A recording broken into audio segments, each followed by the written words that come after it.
Loh, kayak ini ya, 2 jam, tapi asalkan apa ya, muter balik lah ya. Tapi kalau nggak muter dalam waktu lama, lebih baik ditutup aja. Ya ini, pokok dulu di Python 1.2 itu pernah lebih dari setahun retake manual. Alhamdulillah, ini karena tidak ada acuan di mana sudah ada.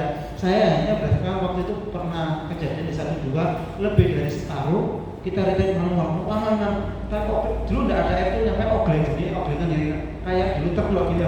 Nah, kayak gini loh. Apa? Nah, artinya apa?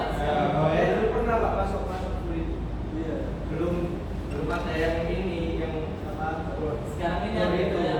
Masih ini Pak, ini pakai tangan gini. Orang cepat itu pengawalan lama kan? Loh, lama memang. Itu lah itu. Selama dia berputar, berpindah posisi lokasi, tidak nembak satu titik, bisa lama. Tapi kalau nembak satu titik, saya tidak mau berapa lama ya. Karena juga tergantung listriknya di dalam masih terpasang enggak. Itu. Yang kedua, tekanan sebelum berbeda-beda. Juga potensi kapasitas juga berbeda-beda. Itu kita tidak tahu. Selama bisa berpindah, bisa lama. Kenapa? Sensor apa itu? Iya. Nah, coba nanti tanya ke operator. Proximity berarti kalau sudah ada berdiameter. Ini saya pernah tahu gimana ya? Informasinya dikasih plat tipis itu gini langsung. Ini saya nggak tahu ya.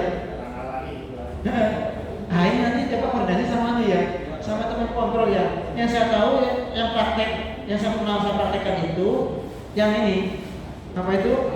Visit nggak sudah. Tapi pernah saya lupa dikasih plat tipis, hanya ditempelkan gitu. Seolah-olah dia sudah off. Nah ini selanjutnya apa? Prinsipnya informasinya terhalang dengan jarak seberapa gitu ya. Wah, mungkin nanti ada orang foto nggak sini? Gimana Mas kalau versi ini Mas? Cara off-nya ini kan dia posisi di depan nih, otomatis dia belum retake ke belakang. Seolah dia kondisi rest atau berhenti posisi retake itu gimana? Seolah dia itu berhenti dan bisa melanjutkan ke scan berikutnya. Dikasih apa ini?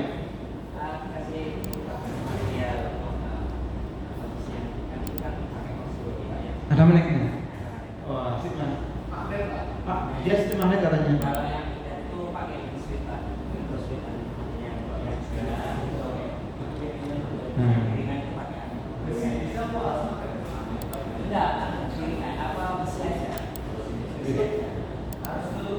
Harus nempel karena itu kan posisinya dengan yang sistem itu kan posisinya kan mepet ya. Memang harus nempel. Kalau kayak di Inggris itu harus itu lah. Ya. Nah, ini bisa coba nanti ya. Satu overhaul ini bisa coba ini. Nah, nanti operator sama kontrol kan tanpa steam. Nah, saat masuk depan ditempeli, dia pasti akan di-track. Nah, retrack, contoh aja, belum retrack, belum sama rest, coba lagi tempelkan lagi. Kalau berhenti, berarti salah satu solusi bagi teman operasi bila mana terjadi gangguan. Nah, model seri seperti ini yang dibutuhkan antara kontrol dengan pemeliharaan, kemudian dengan mekanik maupun dari operasi. Nah ini ya, bagus ini model magnet ya. Tadi ada yang nanya lagi? Seperti tadi? Berapa kali itu boleh bisa dipakai sama? Nah ini kalau dari sisi mekanik aslinya tidak ada informasi resmi ya, tidak ada informasi resmi.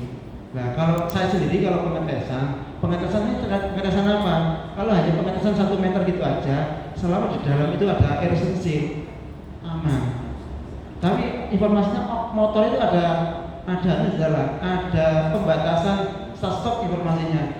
Nah ini nyoba nanti kondisi sama elektrik. Ada pembatasan tidak stop motor itu untuk sublower. Yang saya tahu dulu itu fan-fan itu kalau start, mau start lagi saya lupa butuh waktu 5 atau 10 menit itu loh baru start lagi. Saya kurang paham itu ya. Nah ada informasi nggak kalau sublower ada pembatasan nggak stop sublower itu? Motor kecil ini lah ya. Mungkin cuci setirnya kalau jadi. Kalau sekarang lagi kan setirnya esok lagi, nanti kapan lagi esok lagi. Loh, anu Pak, tadi selama protektornya terpasang aman. Makanya ini perlu dari teman-teman mekanik. Kenapa saat overhaul itu selalu ada pengecekan kondisi erosion seal atau kondisi protektor.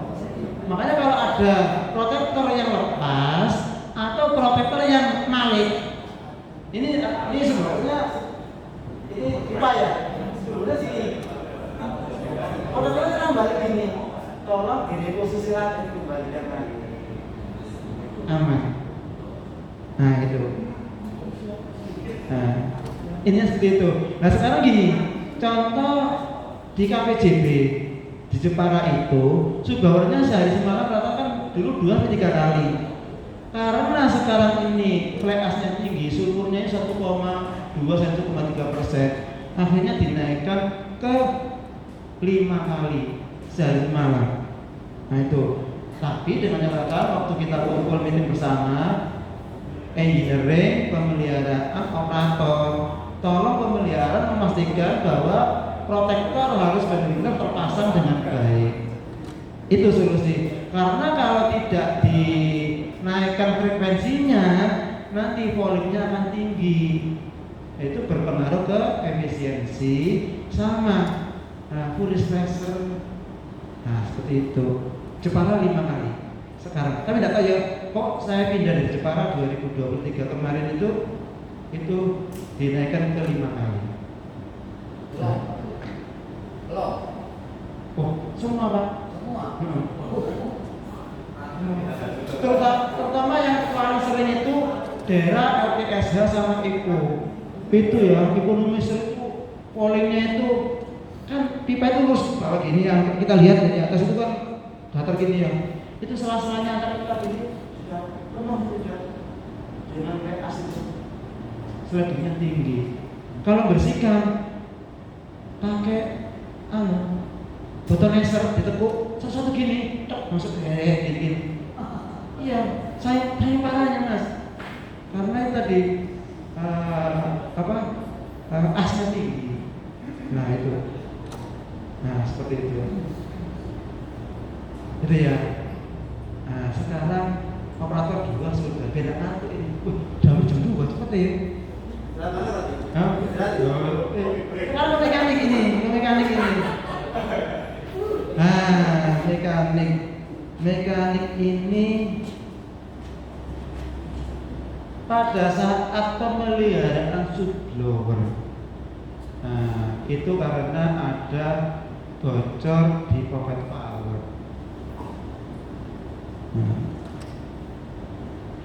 Contoh 2 langkah apa sih yang harus dilakukan oleh teman-teman mekanik sehingga leak through tadi itu bisa teratasi dan sublower bisa beroperasi dengan aman dan lancar. Sublowernya aman, bohongan juga aman. Ini 9 ya Pak? Mantur.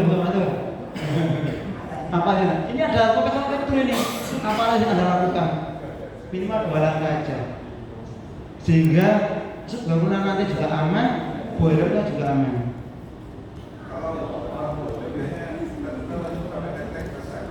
Kenapa? Jadi sublower sampai ketika selesai, jadi kalau memang mau memperbaiki departnya, ini harus buka. Sebentar. Ini dia kondisi standby leak through. Kan leak through berarti dia standby.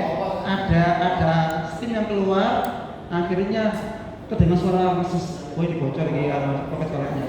Nah, dari mekanik apa yang dilakukan? Minimal 2 langkah aja. Sublowernya aman, boiler juga aman. Sebenarnya ada globalnya Pak. Jadi kita yang globalnya itu kalau pas misalnya blower wakil kan setiap blower misalnya ada globalnya. Nah, ini kan hanya solusi untuk nyetok supply-nya. Sekarang solusinya adalah solusi penyelesaian. 2 langkah aja. Apa yang Anda lakukan? Ini pocket farm true. 2 langkah apa yang Anda lakukan sehingga sebawarnya juga aman, boiler juga aman. Nggak ngantuk nanti ini. Berapa ini sharing ya? Sharing jika nanti itu kita nambah informasi gitu loh. Gimana? Sik, berdiri dulu. Ini mekanik ini.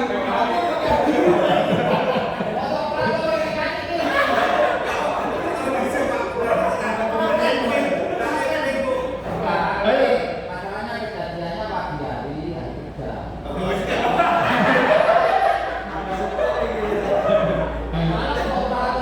Oh ini solusi ini listrik juga hilang, boiler juga hilang, aman. Apa yang Anda lakukan? 2 langkah aja.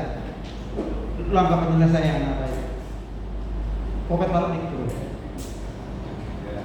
Ya, kita itu dengan listriknya apa? Iya Pak.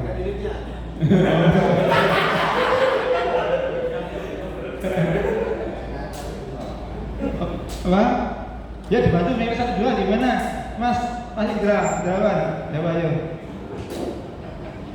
Ntar lagi langsung sampai apa? Materi. Apa yang lakukan ayo? Saya juga belum pernah. Oh gitu.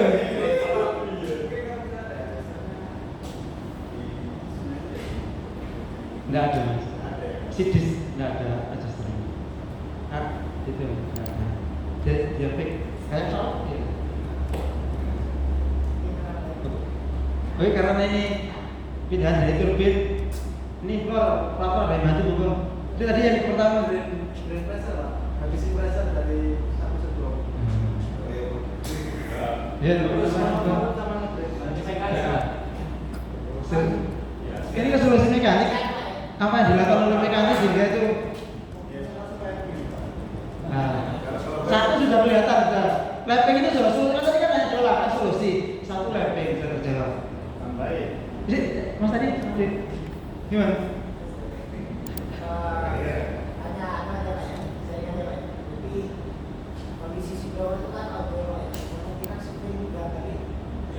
Oh, ini bukan nyari penyebabnya. Saya ingin nyari solusinya. Bukan Pak.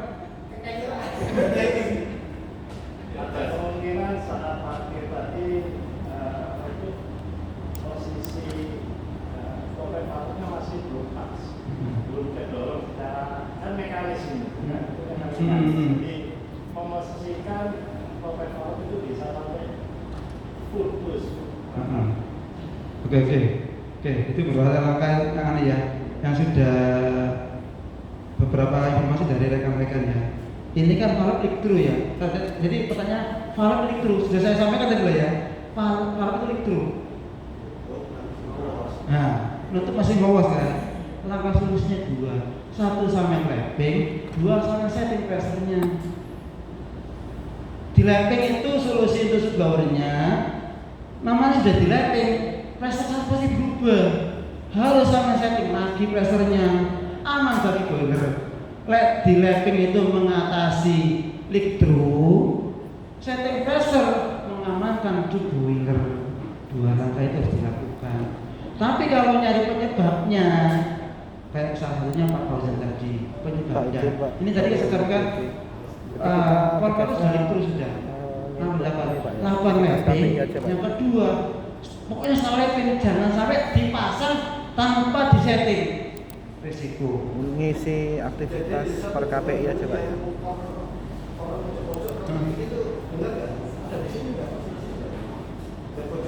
Nah, kalau di pojok-pojok itu yang saya tahu dulu pressure-nya sudah sesuai, tapi di sana itu kapasitasnya tinggi. Makanya oleh Pak Gianto waktu itu diminta operasinya kalau tidak salah itu jadi 2 hari sekali. Itu berkurang ini ya, operasinya berkurang ya. Nanti ada di materi. Kalau abrasifnya tinggi, apa harus Anda lakukan? Ada di materi nanti. Saat pressure blower, itu ya. Intinya kalau teman-teman mengalami telah paratik itu lakukan mapping. Kalau memang sudah selesai, jangan lupa setting pressure kembali.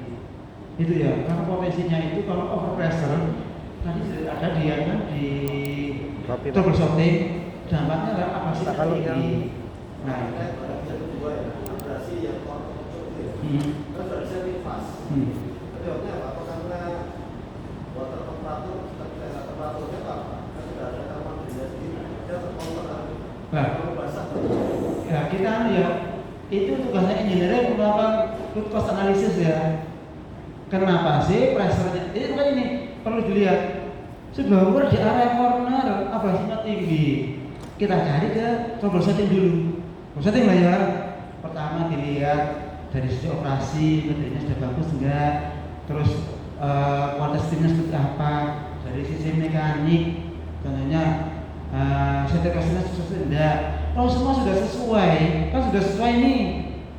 Ada langkah terakhir, makanya saya sampaikan. Langkah terakhir itu kayak di Jepara tadi. Jepara kan tadi kan abrasi tinggi, otomatis kan kebersihan ini ya. Kalau bersih berarti kan, kalau bersih akhirnya blowing terus cup yang kemakan kan. Kalau di Jepara fallingnya tinggi, akhirnya apa? Frekuensi sudornya kan ditambah dari 3 ke 5. Lalu sekarang kalau kondisinya bersih, pressure-nya sudah normal, apa harus Anda lakukan? Bisa mengurangi frekuensi sudornya. Nah, contoh dari 3 sehari sekali aja, atau sehari atau 2 hari sekali. soalnya kalau misalnya dulu kan nggak ada masalah, jadi secara supir. Gini Pak, jadi sesuatu permasalahan itu, oke semua sudah sesuai SOP, ternyata di dalamnya kondisi bersih. Kenapa ya sekarang muncul teknologi kemana yang ditawarkan itu? Kenapa kita harus bawa steam? Kalau kondisi itu bersih, kenapa harus di-blow? Karena kita mengacu SOP, kondisi itu sudah bersih, di-blow terus. Pertama kita sudah membuang steam. Steam sudah, kalau dihitung sudah berapa? Teman-teman engineer sudah paham dengan ini. Makanya kalau kondisi bersih, kenapa tidak kita kurangi aja? Dan itu diizinkan.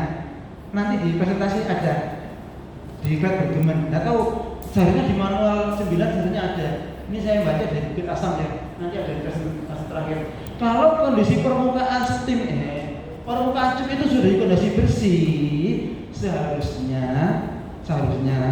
frekuensi sudor itu dikurangi. Sampai berapa kali?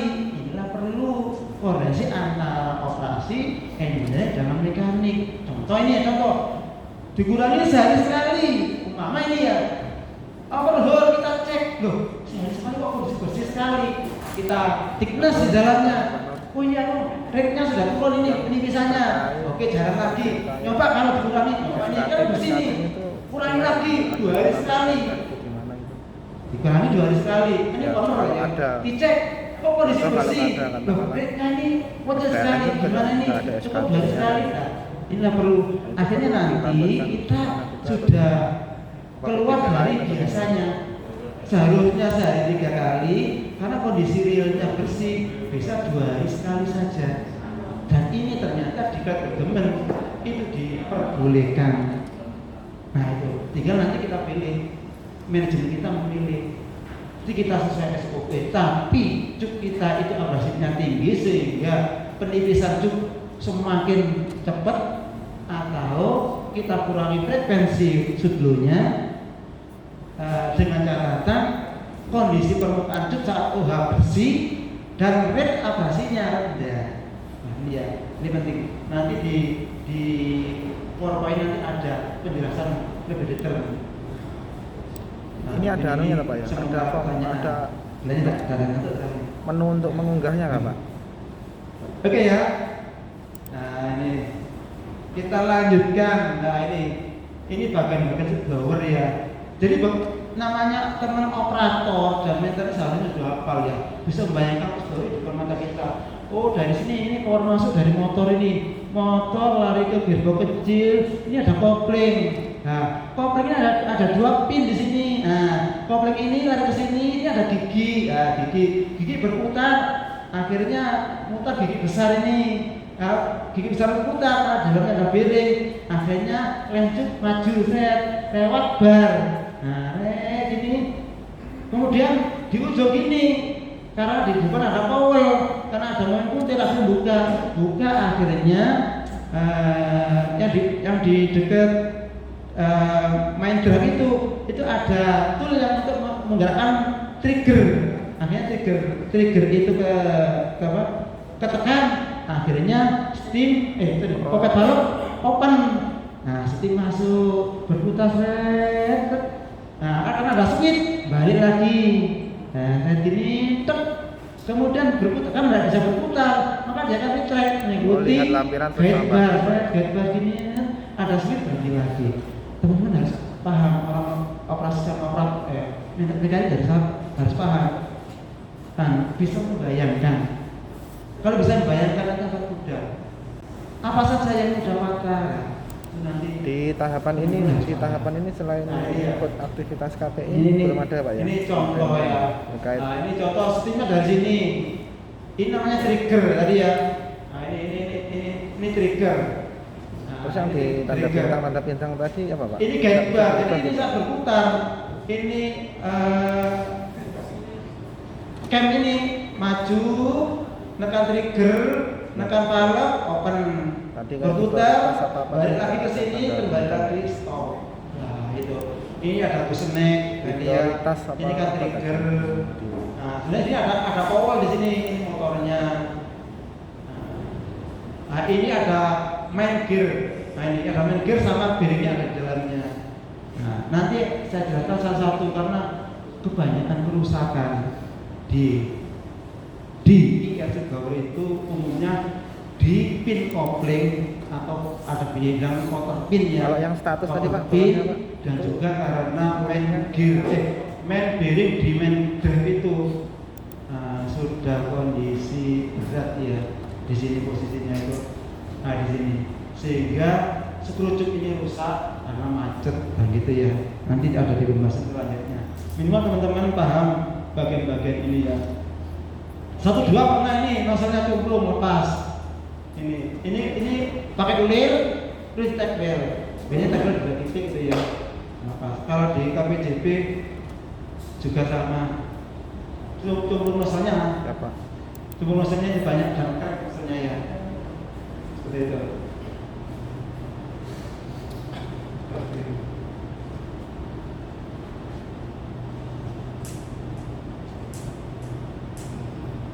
Nah sekarang drive unit elektrik. Nah ini ya. Nah ini seperti yang saya jelaskan tadi ya. Ini rotor pin ini.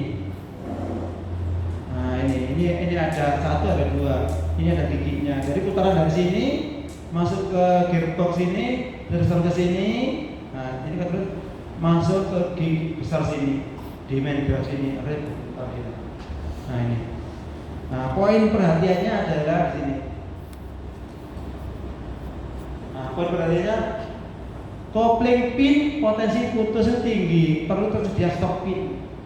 Nah, ini kadang-kadang ini teman mekanik ya, saya juga dulu. Pinnya kan kadang-kadang tipis, enggak karena kawat tidak punya stok. Ini cari kawat elas dimasukkan gitu ya. Nah, kalau kawat elas, tolong safety-nya motor bener-bener ya. Kalau ampere overload ya strip, induktif terbakar namanya.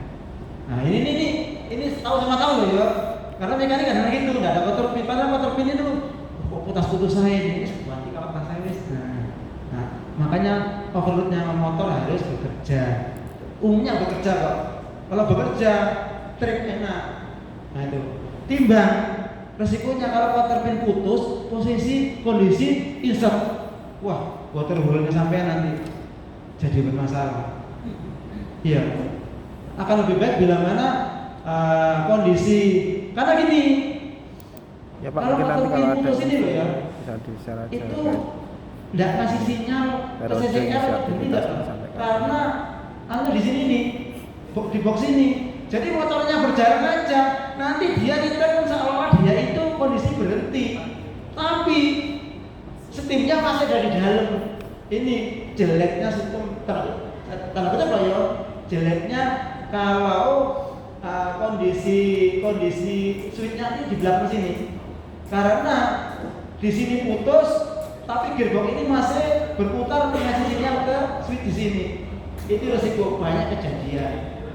Nah ini makanya akhirnya unit-unit yang pakai sistem di belakang sini akhirnya dimodifikasi, punyanya Jepara, punyanya awal-awal, ditambah manual limit switch, posisinya itu di sini ini. Nah di sini ini. Kalau skru nggak berputar, itu ya. Skru nggak berputar, dia kan posisi yang ke belakang ini, ke belakang loh. Oh nggak stop di switchnya ini, berarti ada masalah dalam stop. Nah ini kalau udah dikasang switch tambah, risiko tinggi. Ini sudah dimodif di Jepara sama di Tanjung Awar, sudah dimodif. Kalau Jepara sudah full ya, di Tanjung Awar kan masih parsial masih ada. Nah ini, tolong ini kopling pin harus stop. Level oli dan regressing perlu dilakukan secara rutin ya. Nah regressing di situ biar nggak berat ya. Nah ini drive elektrik ya. Oke, kita lanjut. Nah ini main drive gear dan front bearing replacement. Ya ini tadi ya. Kalau bearing ini berat itu dampaknya itu ada berapa ya? Salah satunya ada 3 ya, ada berapa 3. Bearing berat ya. Pertama quarter pinnya sampai putus.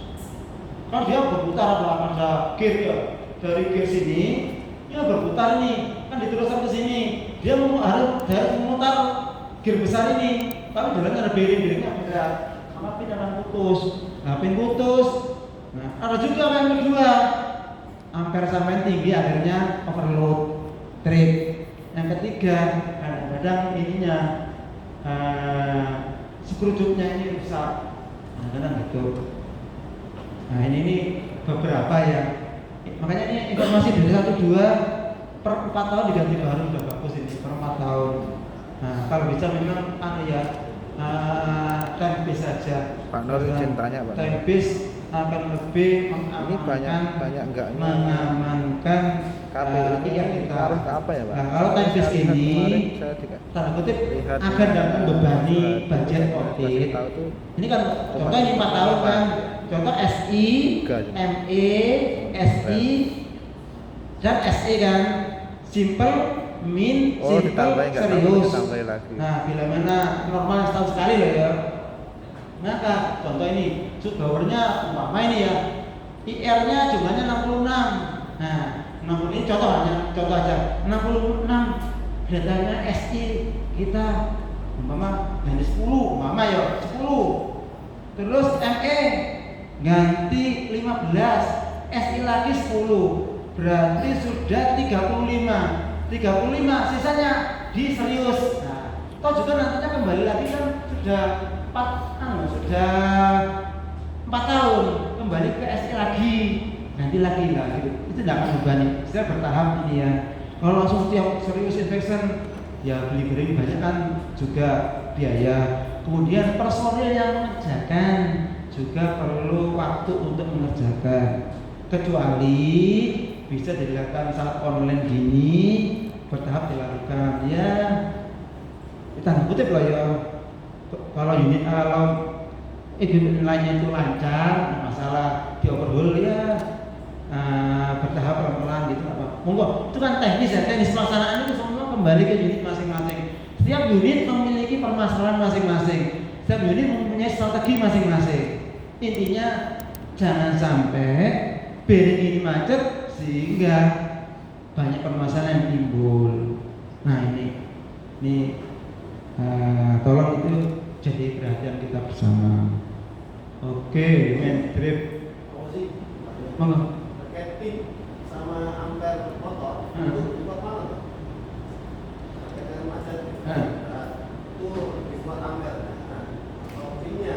kita selama ini belum tahu. Kalau yang waktu saya alami yo di Python itu satu dua waktu itu pinnya putus, ampere motor belum sampai ke alarm. Ini kita belum tahu. Baca tapi Nah, nyoba ini bisa dicoba sebenarnya. Nyoba aja besok diganti pin baru, 2 pin ini ganti baru, kemudian dites kira-kira pin itu putus lagi atau ampere atau motor keduluan. Saya belum pernah melakukan percobaan ya. Tapi yang saya tahu selama ini mungkin karena pinnya lama ya, sehingga pinnya putus akhirnya kita ganti kelas. Nah itu. Kalau ampere duluan sudah bagus, menurut saya pengaman ya. Itu. Karena sistem ini kalau pin putus, motornya enggak trip, berputar terus. Kondisi rest pun dia masih kondisi petrol masih di dalam, masih di dalam, dia seolah sudah di track. Selama operator itu tidak ke lapangan, Anda akan tahu. Itu kelemahannya di situ. Kecuali pas ada patrol cek, dia sudah selesai.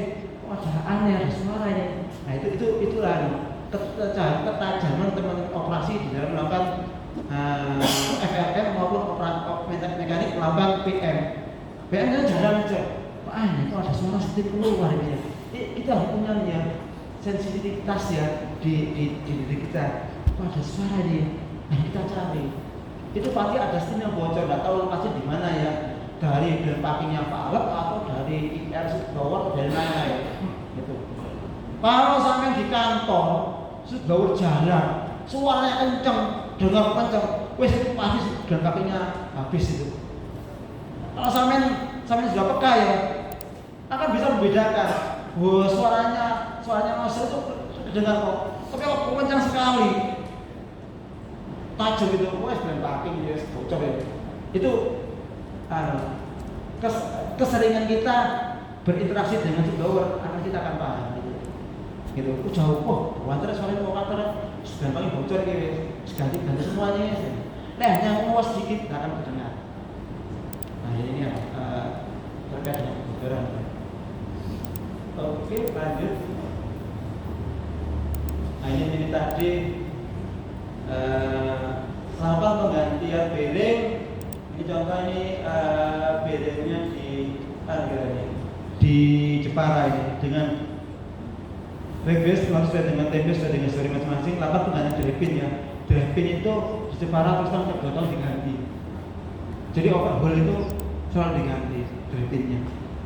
Murah kok harganya, paling pikiran satu mungkin ya di bawah 10.000 itu kan ya. Enggak sampai satu biji itu murah drivingnya kan.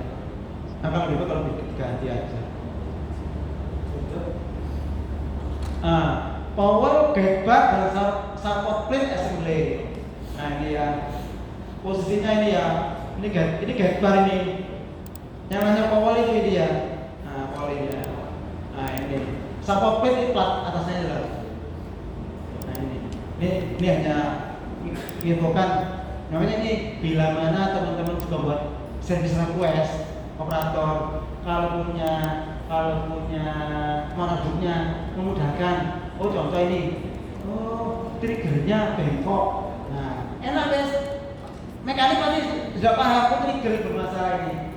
Nah nanti mungkin bila ada PPT ini yang 1-2 ini kira sama dengan 1-2 ini yang mungkin requirement minimal operator punya manajernya sehingga saat membuat SR itu to the point, jadi tidak salah nama gitu ya. Nah, karena kalau salah nama, salah eksekusi ya dengan kata itu. Karena pernah kejadian salah nama, ternyata beda dengan yang dimaksud, gitu ya. Kalau kita tidak disebutkan namanya, ininya, ada yang salah nama, nah gitu. Gooseneck dan power assembly, nah ini ya, nah ini gooseneck ya, ini gooseneck itu ya, ini ada gooseneck ini. Nah, gooseneck. Nah, ini valve-nya ini ya. Nah, ini pocket valve-nya. Nah, gini, tadi yang namanya yuk ini Mas, nomor 7 ini Mas. Ini namanya yuk ini. Nah, kalau bilang makanan kupu-kupu. Karena helper juga enggak tahu, saya dulu juga bingung. Teman-teman sampai dua, Pak, kukunya Pak, sudah mau putus kan? Oh iya, jadi buka mana bukunya ternyata Yuk namanya. Ini ya, mertuju yang Yuk gitu ya. Nah itu. Nah di sini ini ada springnya juga, ini ada bahan pakainya juga, ini stemnya, ini disknya, ini seatnya. Nah ini domainnya teman-teman mekanik nih untuk memahami ini. Ya jadi teman-teman mekanik harus paham nama-nama dari peralatan tersebut ya, gitu. Baik yang diamond power maupun yang right movement.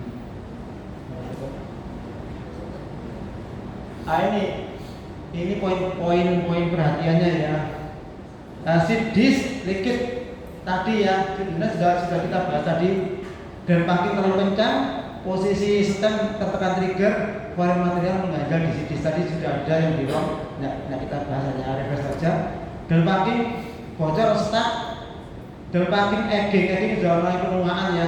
Dan packing terlalu kencang. Jadi kalau gear packingnya tua, dampaknya bocor. Kalau gear packing terlalu kencang, ampere motor tinggi. Dampaknya seperti itu. Makanya kan stuck dampaknya ampere motornya tinggi. Nah itu. Langkah solusi sudah saya jelaskan tadi di pagi hari. Nanti tinggal dibaca saja. Air envelope liquid, sebaik rusak, seat disk aus, karena lifetime atau seat disk korosi. Moga nanti ini dibongkar, kalau memang nggak bisa dilepek ya diganti baru. Nah ini nanti ada saya sarankan di langkah-langkah untuk keandalan terkait dengan ketersediaan spare part ya nanti ya. Nah, nanti bisa kita nanti bisa rekan-rekan semua usulkan bila mana itu sesuai gitu ya. Itu harus ada stok. Air kalau juga harus ada stok. Nah ini grand packing picu. Nah ini grand packing. Ini juga pengalaman juga ini buat bagi teman-teman operasi juga ya. Saya mungkin teman operasi pas lapangan teman mekanik belum tahu bila mana ini kanan ya Glenn ini kondisinya sudah mepet ke sini ke rumah grand packing ini. Tolong disampaikan aja ke mekanik, Mas, IR 20 penekan Glennnya sudah mepet, tolong ditambah packingnya gitu. Nah, pemberitahuan di awal gitu ya. Karena kalau lama dibiarkan nanti Glennnya bocor. Nah, di situ kalau kondisi mepet tapi tidak bocor, nanti mekanik hanya nambah satu layar aja sudah cukup. Jadi nanti saat dibos lagi disetting lagi gitu. Mudah ini ya, ini perlu kerjasama. Pokoknya gelang packing udah mepet itu kalau tidak segera kita tambah potensialnya adalah bocor. Kalau bocor itu masih kecil, mungkin kita ambil 1 atau 2, kita tambah baru 3 berarti kan kita tekan sudah aman. Tapi kalau sudah ngowos besar, gelang packing dalam sudah memakan steam. Kalau sudah memakan steam harus kita ganti semua. Ini seperti itu.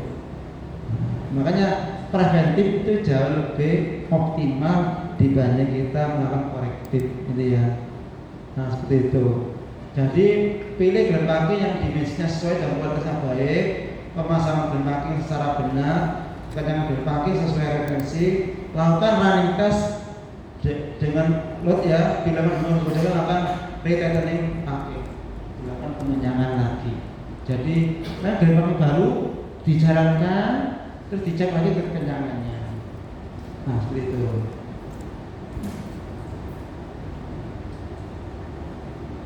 Nah ini skru cup dan nozzle setting. Nah ini ya, ini nozzle-nya. Nah ini nozzle-nya. Nah kemarin itu tanya juga, mungkin ada yang berbeda. Kalau ya, nah ini hanya referensi. Pak, nozzle-nya IR itu berapa? Sudut kemiringannya ke water wall. Nah gitu. Kenapa kemiringannya? Saya juga belum menemukan waktu itu. Waktu di mana di Indramayu. Ternyata saya menemukan itu di manual booknya awal-awal.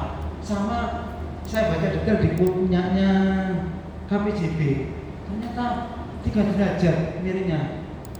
Itu dulu kan kita belinya kan, beli nozzle IS blower kan sudah ada kode kayak kode, sudah beli, datang ya kita pasang, kita ini loh miringnya sih. Saya juga dulu nggak mikir seperti itu ya. Ternyata ada pertanyaan gitu, akhirnya nyari ketemu akhirnya. Jadi kemiringan ini coba dilihat aja. Ini kan lurus, di sini kan agak miring di sini. Ternyata ada nilainya 3 derajat. Mungkin nanti di slide selanjutnya mungkin ya.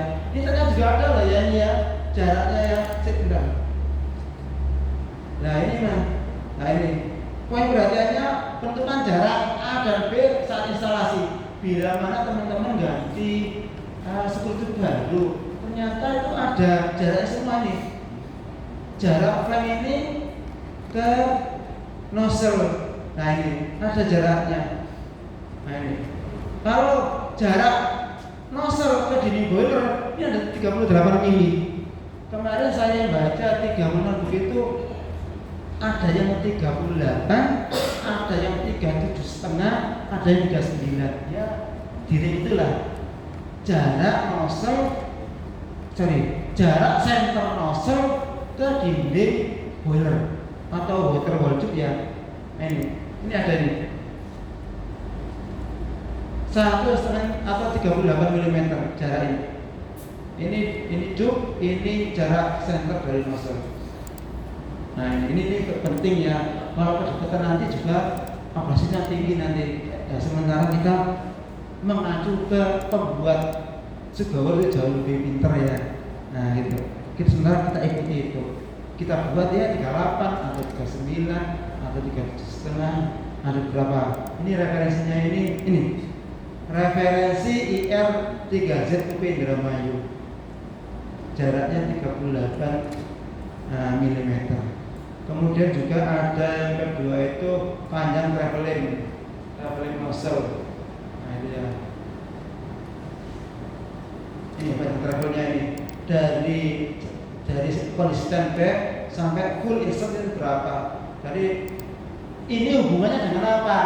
Kalau selama kita tidak ganti ini ya, selama rekan-rekan tidak ganti ini, tidak ganti slip sampai ke flank ini, berarti relatif aman. Tapi kalau ganti slip sampai flank ini, tolong jarak ini harus diperhatikan ya, jarak ini A ini, karena ini adalah nanti menentukan flanknya subblower dengan flank yang ada di dinding boiler ini. Nah ini harus ditentukan, ini panjangnya ini panjang A ya, ini harus ditentukan, harus disesuaikan ya. Jangan sampai terlalu mundur. Kalau terlalu mundur, dampaknya adalah ini nanti. Kalau ini terlalu mundur di sini, maka nozzle ini akan lebih dekat ke water wall. Kalau terlalu dekat ke sini, kalau pendek, maka ini akan jauh di sini. Nah ini domainnya teman-teman mekanik dan engineering saat melakukan penggantian water wall slip ya, atau housingnya subblower itu ya. Nah ini ada tulisan referensi IR Tanjung Jati B unit 34. Ini jarak nggak kelihatan di sini.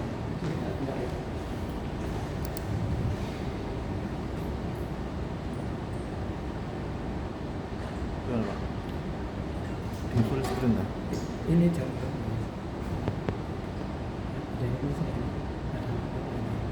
Kocok banget ya. Sebentar tak keluarkan sebentar ya.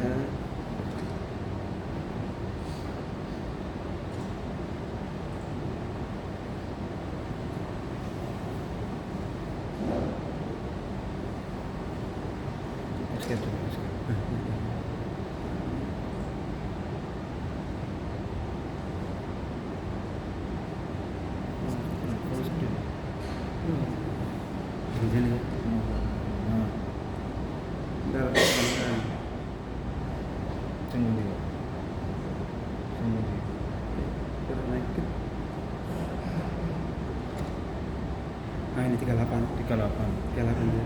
Nah, sama berarti. Oke.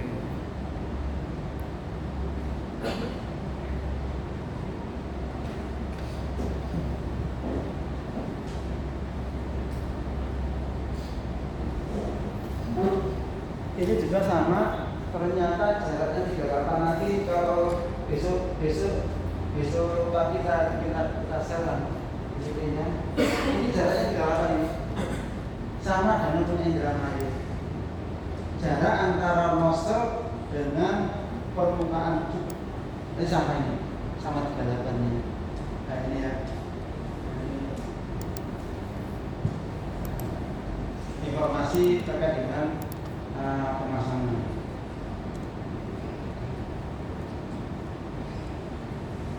Sama. Oke, sekarang PM-nya. Ini sama dengan yang tadi pagi. Pastikan bahwa semua sudah terlubrikasi, kemudian bauran pressure sudah sesuai, limit switch sudah sesuai, kemudian relief valve juga beroperasi dengan normal. Jadi part ini sudah sudah kita terangkan tadi pagi karena ada jauh beda antara lock sama switch blower. Sampai persiapan sebelum switch blower itu jalan. Nah, gitu. Kemudian ini kondisi switch blower baru dipasang. Jadi apa saja yang harus diketahui setelah 12 bulan pemasangan, cek switch blower operation, cek kondisi grid packing, kapan penambahan atau penggantian. Nah, ini bisa jadi sedikit acuan. Kan tidak ada informasi kapan sih harus grid packing diganti, kan gitu kan? Tapi ini di mana begini ada guidance. Setelah 1,5 bulan beroperasi terus, ini cek bit tube pakai add or replace as needed, tambah atau lapor penggantian jika diperlukan. Nah ini, makanya ini bila mana dia beroperasi dengan normal, otomatis bisa dilakukan penambahan atau penggantian. Ini bisa buat untuk perencanaan pembelian gun pakai. Ini ya. Nah, kemudian cek kondisi dari picu, cek pin in main gear, cek condition of cam and trigger, cek oil air motor gear booster. Nah, ini inspect the inside of remote mounted control box. Itu bagian kontrol ini lakukan pengecekan. Kadang-kadang kamu saya juga belum tahu. Kadang-kadang itu teman kontrol melakukan setting di boxnya itu. Karena saat berhenti itu saya lupa di unit 1-2 itu kalau tidak salah dulu tuh ingat saya itu berhenti di jam 10 campnya itu yang ada lubangnya itu karena bisa keluar dari gate bar. Tapi kalau di Indramayu Sarombang berhentinya itu di gate barnya, tidak di jam 10-nya. Itu kadang-kadang itu berubah biasanya teman kontrol itu bisa memindahkan switchnya di dalam box itu. Kira-kira berhentinya di antara mana itu bisa berubah. Dulu yang nyeting zaman awal itu Pak Bakron dulu tuh, Pak Bakron kontrol instrumen itu ya. Nah itu dulu yang melakukan setting dayanya. Nah itu makanya ini perlu dilakukan pengecekan. Ada permasalahan enggak ya, inspect tadi.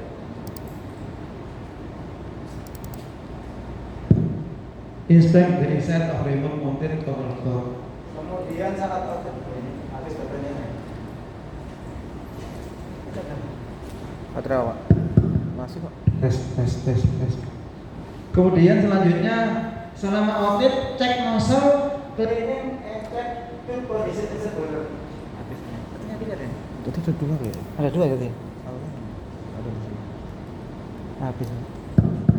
Tes 1-2. Jadi ini juga tugasnya teman-teman yang ikut overhaul dari teman mekanik atau kalau ada umroh ya umroh diminta. Kemudian jadi kalau memang engineer ingin lihat, ayo masuk bareng-bareng ya ngecek itu ya. Ada nggak crack, ada nggak crack di nozzle, kemudian di membranya, kemudian juga lihat di cuk water hole-nya kira-kira. Kalau kayak gini ya, Ya kita bukannya tidak percaya sama orang lain, sehingga kita melakukan cek sendiri. Contoh ini contoh IS 10 loh, IS 10 saat masuk dulu kita cek thickness-nya itu umpama 30 cm dari lubang ini wasit flip.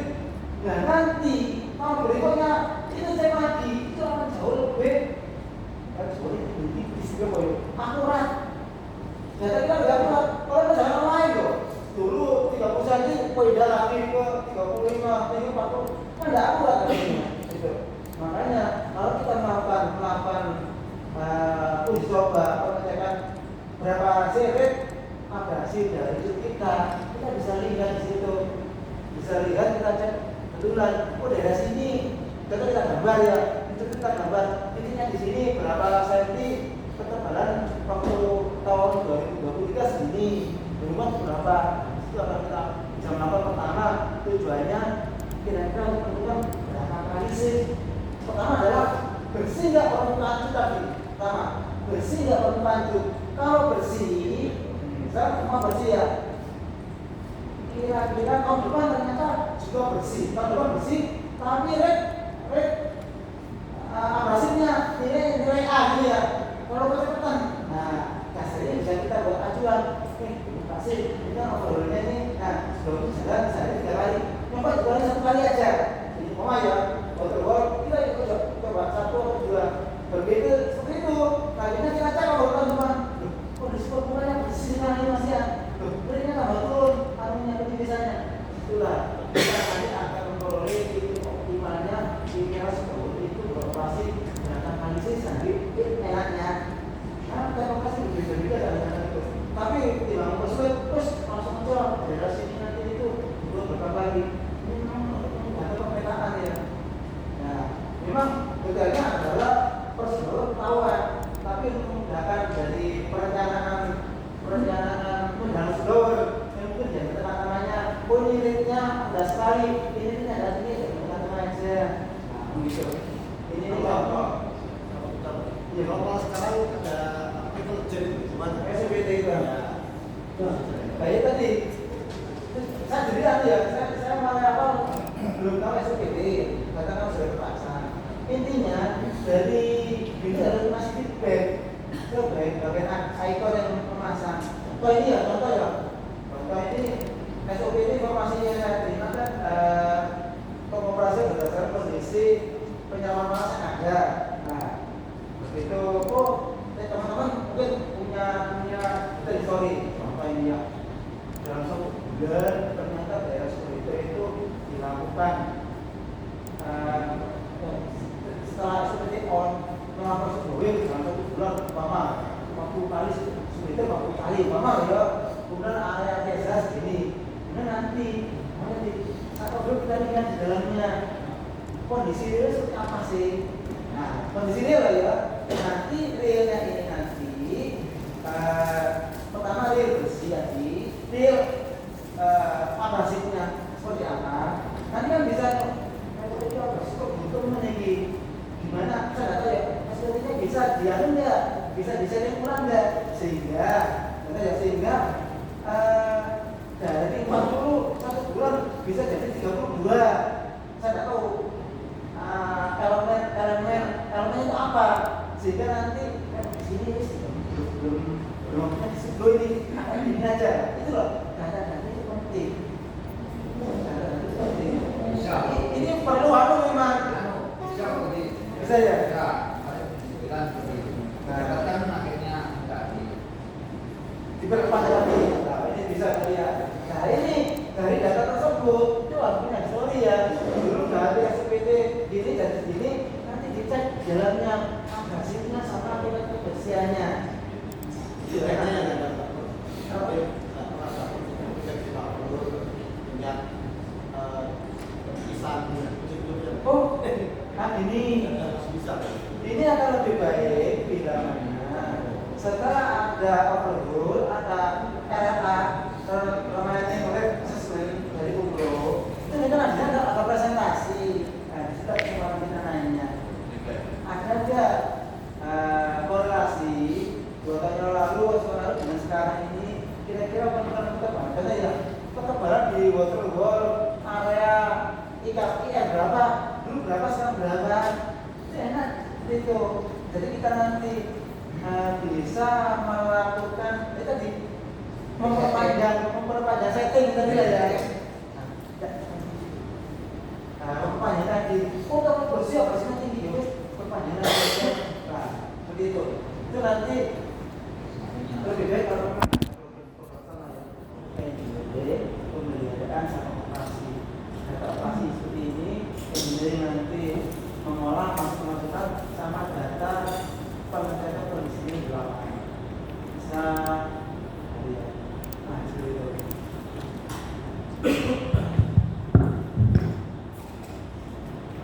Nah, ini untuk PM.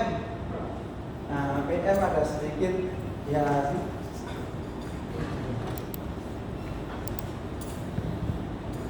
Untuk PM, untuk semua kembalian ya, kembali ke masing-masing. Pertama ini yang kecil tidak ada ya. Yang kemarin membuat untuk yang dari power aja. Itu. Nanti yang kecil nanti bisa apa ya? Kalau ini terkait pengecekan minyak, nah ini minyak itu apa sih gitu lah. Mengekuivalenkan seperti itu sebenarnya. Contoh pengecekan pin rack ini kan gigi untuk maju.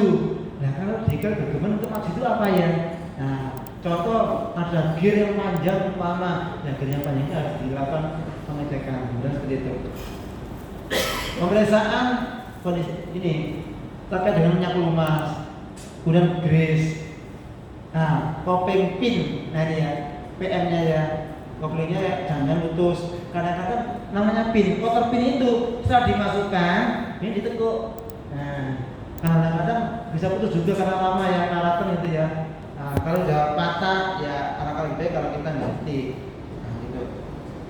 Kemudian skrucup, pemeriksaan bocoran steam sama, pemeriksaan motor dan power supply kabel, pemeriksaan stop dan letak unit switch, pembersihan peralatan. Nah,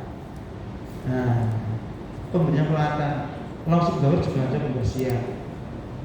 Ini yang saya tanyakan unit 9 maupun unit 1, 2.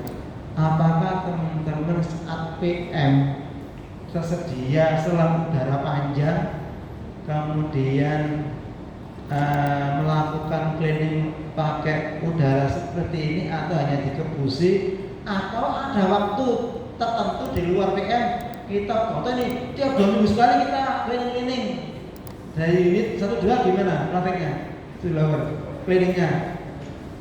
Ada selang udara disediakan di bawah saat PM atau standby selang udara di lapangan atau gimana? Gimana? Baik maju aja. Oke. Ini 9 juga apa PM-nya? 9 baru. Nah ini ya intinya, ini intinya. Ternyata di semua unit itu kebanyakan tidak tersedia selang udara, tidak tersedia. Padahal ini ya, kenapa sih ada selang udara jangan besar ya, yang kecil kayak selang udaranya argon loh, itu itu apa ringan gitu loh, panjang ringan, karena di KPJB itu untuk feeder juga kita belikan itu kecil, jadi ringan aja teman-teman, cleaningnya cepet gitu loh. Jadi kalau bisa itu juga nanti mudah untuk melakukan kalau pembongkaran butuh cleaning juga mudah, selang kecil aja, dicolok, disambungkan ke supply udaranya. Nah, terutama yang kotor itu, terutama ya, yang kotor umumnya di long shoot blower sisi sapot bearing depan itu kotor umumnya guys. Kemudian di IR ini di main drive bearing ini loh ya, itu kotor juga. Jadi kelihatannya kalau dipakai pasir itu tidak bisa, akan lebih baik kalau disemprot. Monggo waktu PM disemprot atau waktu tertentu, contoh karena waktunya ini juga orang sedikit, waktunya mungkin sebulan sekali, itu jauh lebih enak. Itulah ya. Lingkungan juga bersih. Nah ini saya nyarankan kalau bisa itu dibelikan nantinya selang udara. Kalau ada apa-apa juga enak. Contoh ini butuh cleaning dan lain itu ada selang udaranya.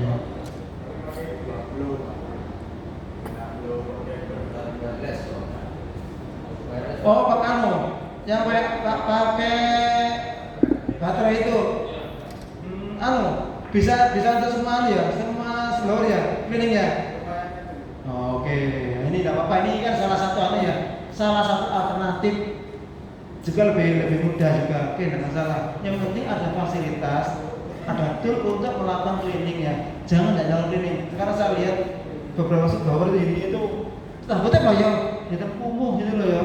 Waduh, lihat BIM itu berarti kan cover di atasnya subtower itu. Wah, ada maju, ada ini kotor gitu loh. Lihat itu kan bahasa Jawa ini rada kasar, sepet gitu ya. Ini pakai pedesek gitu ya. Nah gitu. Nanti kalau di cleaning enak gitu lah. Teman-teman, gini ya. Ini saya nggak tahu sistem sekarang ya. Ini yang saya praktekkan, monggo nanti kalau sesuai silakan diambil, dan sesuai setiap orang punya cara sendiri. Nah ini, kalau zaman saya dulu teknisi di Kata 12, namanya cleaning itu under teknisi penanggung jawab. Makanya saya cleaning gearbox pulverizer itu sama pulverizer sudah biasa. Dulu apal nama gearbox dari atas gini, ini adalah labirin seal, ini ada empat pengigrisan sini. Lalu turun ke bawah, saya agak lupa ya. Terus itu mungkin ada air blender. Terus ini ada input shaft, ke bawah ini ada baut. Ya ada semua. Karena kita sering melakukan sendiri dulu itu. Zaman 94 tuh tidak ada helper sama sekali. Teknisi mengangkat helper dulu itu. Namanya ngangkat yang blok 2 ton, 3 ton, 5 ton itu sudah biasa. Kalau ngangkat bowl pulverizer atau kita ngeluarin gearbox itu temboknya 10 ton di 3 titik itu kita angkat sendiri, tidak ada helper dulu itu. Nah baru grupnya Mas Nur masuk, dan lain-lain, baru kita dibantu. Nah itu ya, akhirnya kita hafal karena melakukan. Nah waktu di Rembang ini kan ada helper sekarang, ada cara tersendiri lagi caranya. Kita memanfaatkan agar kondisi pelanggan bersih. Karena kalau saya tahu di Rembang itu kita ada meeting internal, ada meeting antar bagian. Di Rembang itu meeting antar bagian itu di jam 8:30. Makanya saya di jam 8:45 ada meeting internal sampai jam 8:15. Di situ membahas pekerjaan kemarin sama SR yang muncul hari ini, sama langkah apa yang harus kita ambil. Gitu.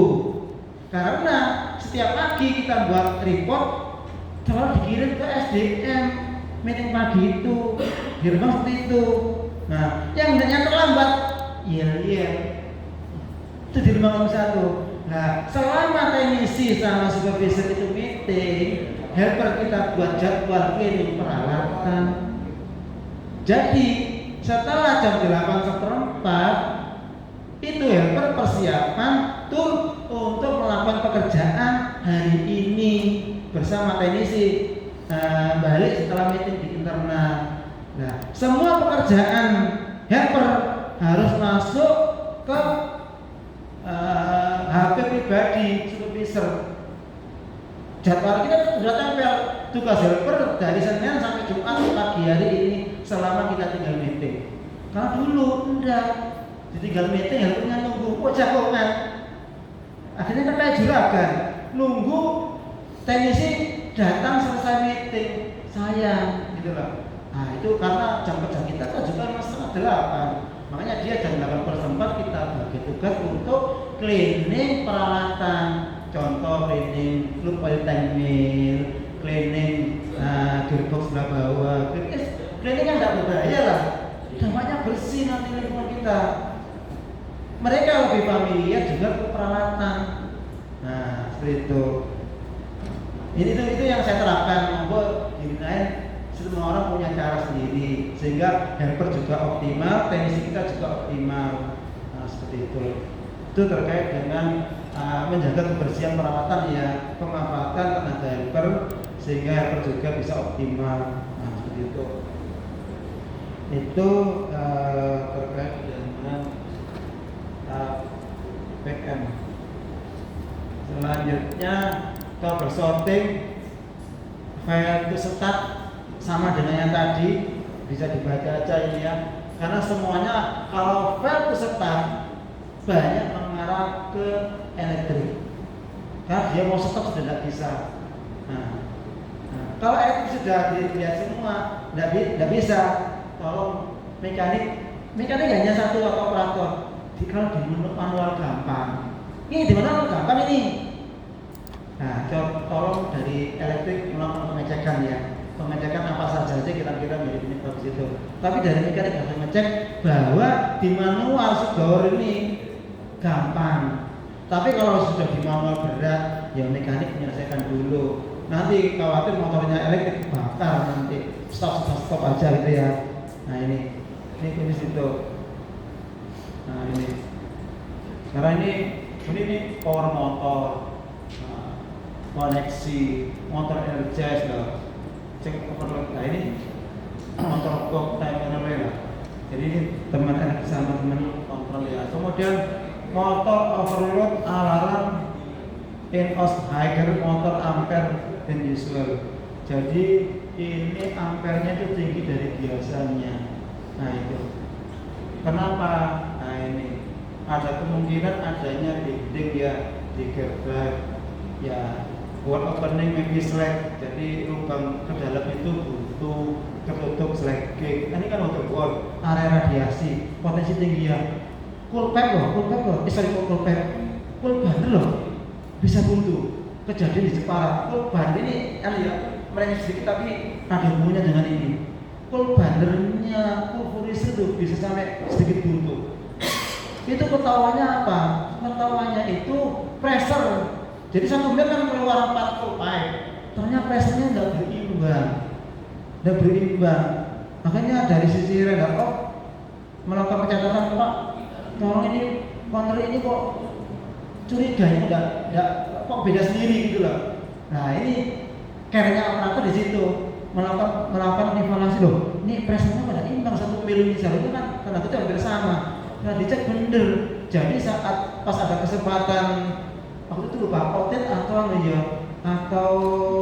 RSR kita elbow-nya kita bongkar, kita senteri, bener. Ternyata blok outletnya di depan itu buntu. Akhirnya kita menggunakan pipa panjang yang dalamnya di lancip itu kita sokok gitu. Nah, sama juga dengan ini kan bisa juga ini bisa sliding. Mungkin lama tidak dioperasikan karena menunggu material, menunggu serucuk lama tidak dioperasikan bisa juga buntu.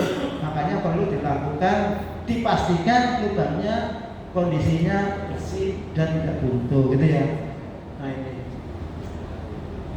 ini kan buat opening. Cek pincu pumping jangan terlalu kencang juga karena dampaknya overload motor sama dengan tadi. Silpit walaupun adjust properly. Nah ini silpitnya gesek sama skru di dalam. Nah perlu dilakukan pengecekan, cek status overload. Nah ini mungkin dari motornya mungkin sudah lemah sehingga overloadnya juga lebih tinggi, tapi ini rendah sudah overload ini ya. Ini juga perlu pengecekan juga. Baterai sudah terisi. Ini motor run but subwoofer does not start. Nah ini kejadian itu kan bisa dua atau di Rembang kejadian. Motor berputar tapi subwoofer tidak start. Ini cek di drive motor start and gear bisa start. Itu ada di motor itu, jadi sepinya itu modal setengah lingkaran. Aku lupa di sini atau di Rembang ya. Itu rusak sehingga putar dari motor nggak bisa dilanjutkan.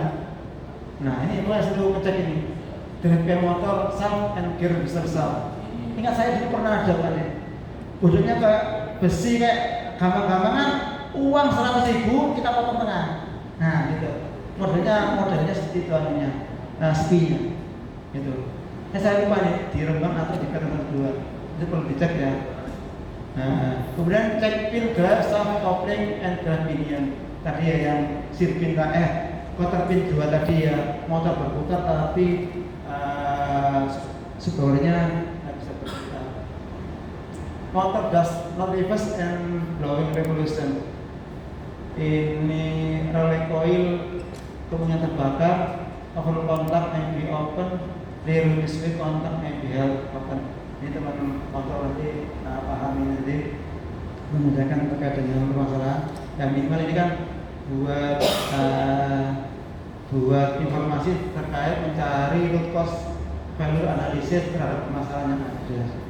Nah itu. Kemudian motor reverse blower sama dengan long, drive pin MK putus. Nah ini aja yang saya tanda kuning, blower pressure fluctuation. Nah penyebabnya apa kira-kira? Ini yakinkan pressure header itu ini settingnya sudah sesuai ya. Maintain proper setting and pressure resistance station. Umumnya ya pressure header itu lebih tinggi dari pressure subpower yang paling tinggi.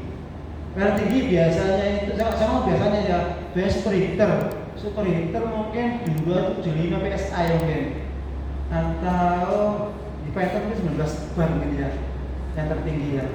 Nah ininya Ini kondisi seperti apa? lah ini yang kuning nih, blower pressure. blower pressure fluktuasi. Nah yakinkan jadi gini, supply steam blower pastikan bahwa supply-nya ini cukup untuk menyaplai tekanan yang sedang bekerja di subwoofer tersebut. Jadi rata-rata saya ingat loh, contoh gini, pressure tertinggi subwoofer mama 19 bar, umumnya mungkin supply-nya 21 atau 22 bar. Ini jaga-jaga, ngomong jaga-jaga ini kalau ada yang bocor di line sehingga pressure yang masuk ke subwoofer masih di atasnya, gitu lah ya. Nah ini seperti itu. Kemudian inspect nozzle for failure. Nah ini tadi hubungannya juga saat tadi saya katakan pagi hari subwoofernya bergetar itu lah. Karena ini kan gini, dia kan berwarnanya berputar. Ini lubang nozzle-nya tinggi, besar. Ini satu lubang nozzle-nya kecil. Nah otomatis ini lebih besar, kan flow-nya besar, pasti pressure-nya kan agak kecil. Nah ini lubangnya kecil, pressure-nya agak tinggi, nggak imbang. Akhirnya membuat pressure di dalam lens itu seolah-olah itu banting gitu lah. Kalau di long membuat dia itu bergetar, langsung bawa lensnya bergetar. Gitu. Itu kejadian di superheaternya Jepara kejadian. Ternyata dua nozzle, satunya cumplung, tidak ada nozzle-nya. Nah, ternyata kita menemukan di sini inspect nozzle for failure. Ternyata benar nozzle-nya hilang satu. Kalau yang atas ada pengawal sih. Atas belum pernah. Rata-rata memang di atas. Tapi ini kan kemungkinan terjadi juga ada. Makanya bila mana ada, bisa yang atas dicek dulu. Tolong mengatur berapa sih setting pressure sama. Biasanya kan kontrol juga nih. Berapa sih sampai steamnya, pressure-nya. Ternyata sudah di atas, oke, centang, tidak jadi menyebar. Sekarang dari mekanik ini lihat ini nozzle-nya bagus tidak? Ini harus bongkar kalau bergetar. Lihat, bongkar, nozzle-nya iya, cumplung ya sudah ganti nozzle. Oke, ganti nozzle sudah selesai kan ini? Kok masih getar? Bawahnya apa ini? Monitor pocket valve pressure. Nah ternyata gitu ya. Pocket valve kita itu bermasalah. Ada juga gitu loh. Di Jepara pernah kejadian, tapi sampai sekarang saya waktu belum digantian belum dilakukan penggantian pocket valve bisa mencapai pressure tertinggi. Tapi begitu kita ganti pocket valve, ternyata sudah setting pressure sudah dinaikkan, saya mentok loh, dan tidak nyampe. Nah itu yang jadi PR itu. Berarti pocketnya yang Jangan-jangan speknya apa abal-abal lah ini. Kita yang belum tahu. Loh, karena sampainya kan sudah sesuai tadi. Sampainya sudah sesuai sekitar 20 bulan. Ini kan aja loh. Sampai dulu udah saya tercapai nih. Apa ini lah itu? Nah, kemarin ada langkah yang kita ambil. Ya, langkah yang kita ambil ini. Langkah yang kita ambil adalah ini, jarak antara trigger dengan pocket itu jangan terlalu longgar. Itu maksudnya. Jangan terlalu longgar. Jadi nanti kalau terlalu longgar, ini sudah gerak, nekan, ini belum nekan, begitu nekan kayak gini, otomatis disnya kan, bukanya tidak begitu besar. Itu yang kami curigai di situ kemarin itu. Nah, akhirnya coba dibuat sedekat mungkin. Nah, sedekat mungkin seperti itu. Itu mana saya sudah pindah ke Surabaya, tak minta seperti itu teman-teman. Karena apa? Belum ada solusi. Gitu. Kenapa kok belum bisa mencapai pressure setting untuk yang tinggi? Ya. Nah, seperti itu. Termometer masuk nggak? Nggak masuk ya? Termometer tidak masuk. Karena termometer kan posisinya Pak, terus Pak saat sudah beroperasi. Ini 1, 2 itu pasti. Oh, nah kalau Lex itu, nah ini juga bisa juga berkembang ya. Contoh ini, apakah counter valve-nya tidak bisa mengimbangi? Ini kan jadi pertanyaan kan ya. Kalau di pressure di pipeline itu dipertahankan 21 atau 22, ini leaks through, otomatis seharusnya counter valve itu bisa mengimbangi menjaga agar pipe itu pressure-nya tetap bertahan, gitu kan seharusnya kan ya. Kalau nggak bisa mengimbangi, dampaknya ke bawah. Kalau bisa mengimbangi, berarti bocornya generator tadi bukan menjadi penyebab, gitu ya. Gitu. Penyeimbang. Nah itu.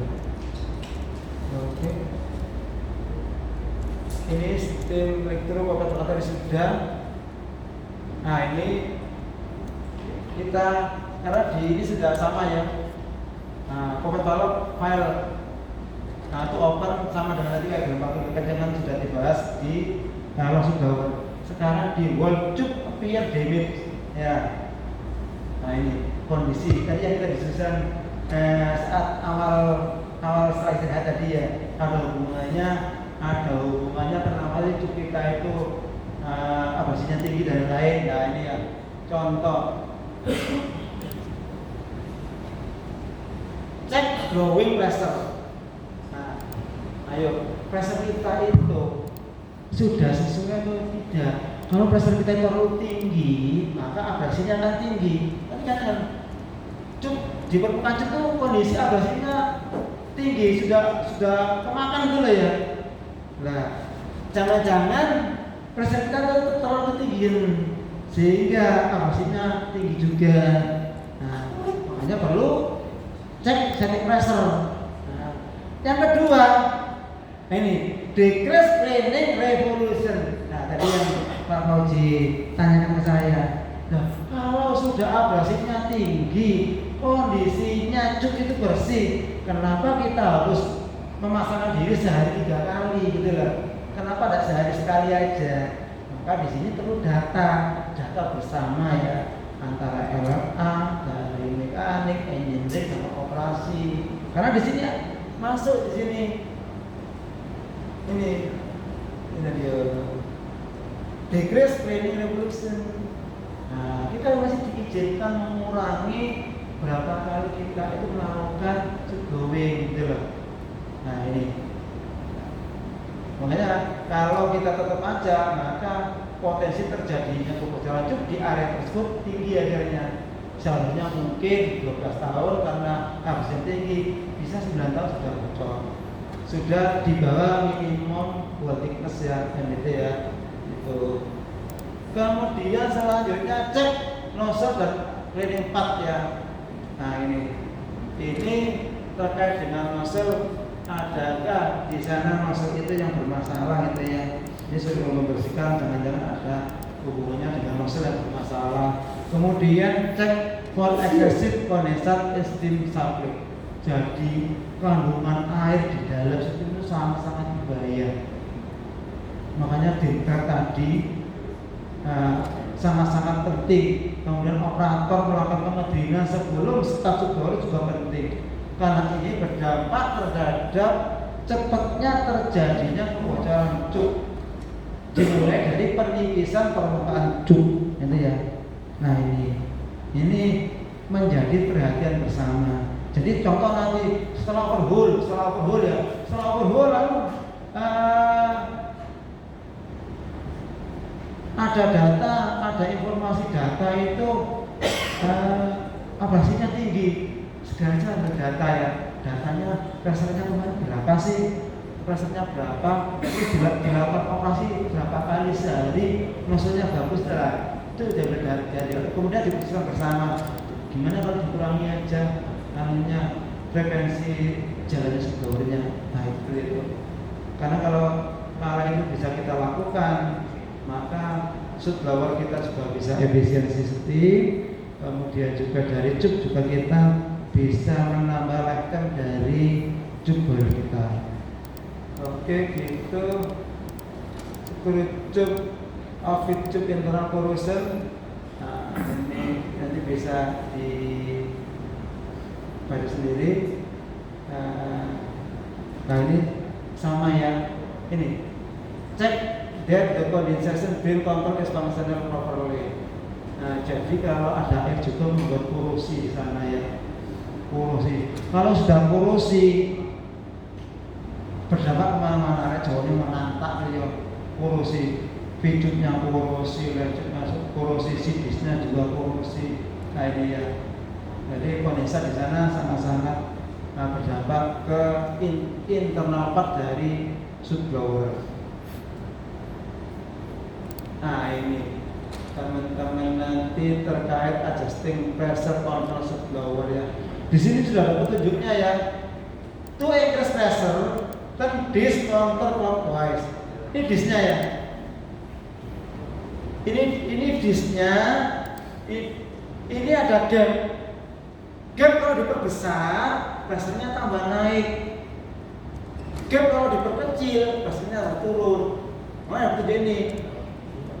Increase pressure, turn disk counterclockwise. Berlawan jarum jam, dinaikkan anunya, dinaikkan ininya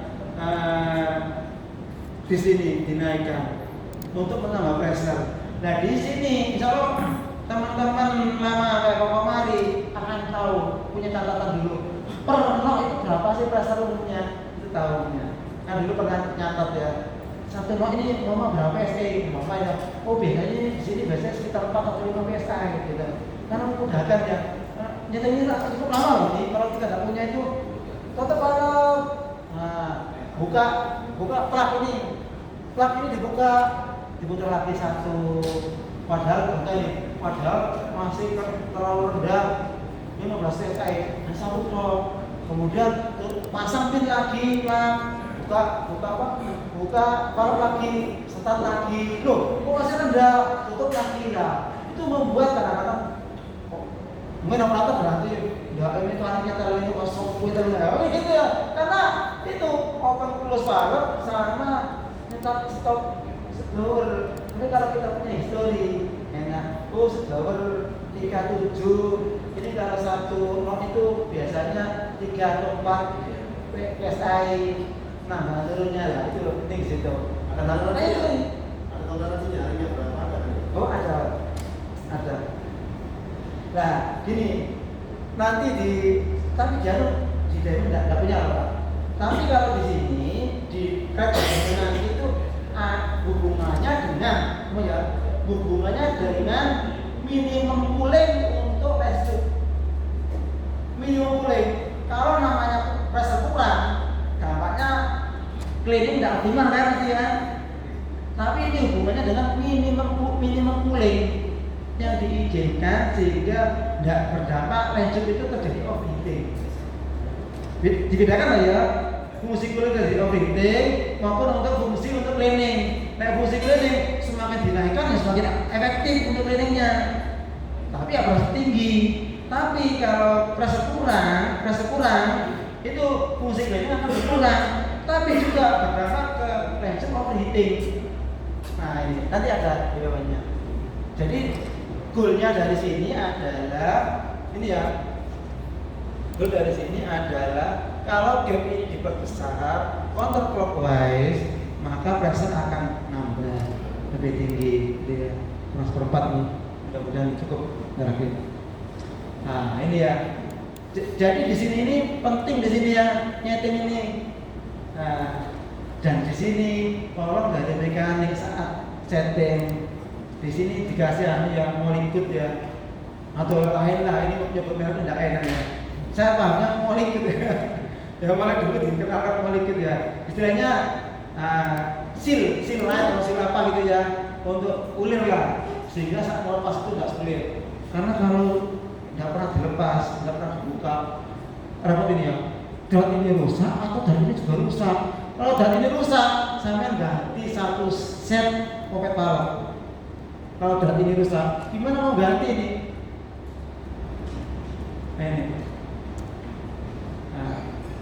Nah, ini mungkin bisa buatkan di bengkel biasa.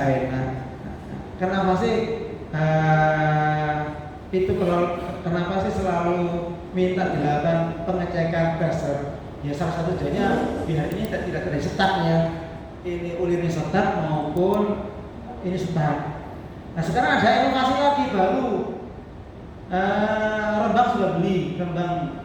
Nah ini pakai baring. Jadi di rembang itu pressure gauge dipasang di sini. Ada pressure gauge ini dipasang di sini. Sublower dijalankan. Sublower jalan, pressure-nya kurang. Diadjust online di sini. Ini ada adjustan di sini. Jadi saat dia jalan bisa diadjust.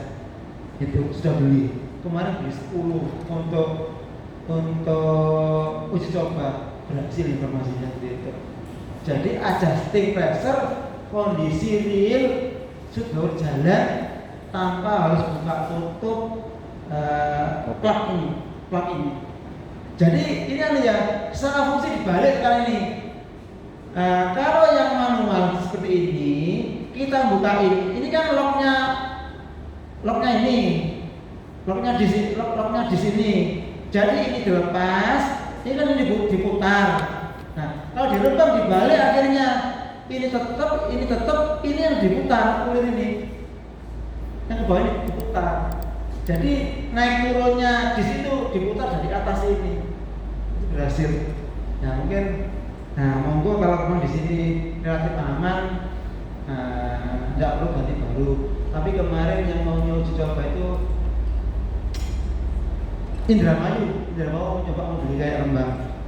Nah Indramayu juga orang sering bermasalah gitu. Mau beli nyoba pocket balok model seperti ini. Jadi ini real ya.